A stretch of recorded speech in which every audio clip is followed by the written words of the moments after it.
Sir நான் ஒரு lady போயிட்டு அப்ரோச் பண்ணேன். சரிங்க. அவங்க அவங்கள வந்து ஒரு மீட்டிங் கூட, டைரக்ட் மீட்டிங் கூட கூட்டு வந்து உட்கார வச்சேன். அவங்களும் எனக்கு பிடிச்சிருக்கு, ஓகே, எங்க ஹஸ்பண்ட் ஓகே சொன்னா நான் வந்துடுறேன்னு சொல்லிட்டாரு. அவங்க ஹஸ்பண்ட் போய் பேசணும். அவங்க ஏற்கனவே இந்த மாதிரி நெட்வொர்க் எடுத்து பண்ணிட்டு ஒரு 3 வருஷமா பண்ணிட்டு இருக்காரு. ஓகே. இப்போ அவர்கிட்ட போய் பேசும்போது நான் ஏற்கனவே பார்த்துட்டேன் இந்த மாதிரி வேலையை, அதோட அனுபவம் எனக்கு தெரியும், வேண்டாம். அவர்கிட்ட நம்ம எப்படி சார் மறுபடியும் நம்ம பேச முடியும்? நெட்வொர்க் மார்க்கெட்டிங்னா ஃபர்ஸ்ட் என்ன, நீங்க எப்படி பண்ணீங்க, என்ன மாதிரி பிரச்சனை உங்களுக்கு வந்து, அதுக்கான காரணங்கள் என்ன அப்படின்றத நீங்க ரொம்ப டீட்டெயிலா கேட்கணும் முதல்ல.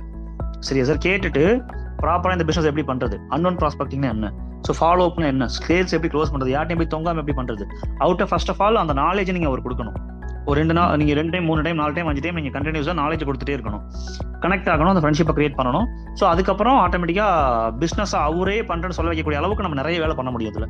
எங்கேயுமே பிசினஸ் பண்ணுங்க நீங்க சொல்லவே கூடாது. இந்த ஓவரால் ப்ராசஸ்ல பிசினஸ்குள்ள வாங்கன்னு சொல்லவே கூடாது. அது நீங்க ஸ்டார்டிங்லேயே நீங்க பிசினஸ்குள்ள வரவே வேணாம், விட்டுருங்க. நீங்க இனிமேட்டு இந்த பிசினஸே பண்ண வேணாம்.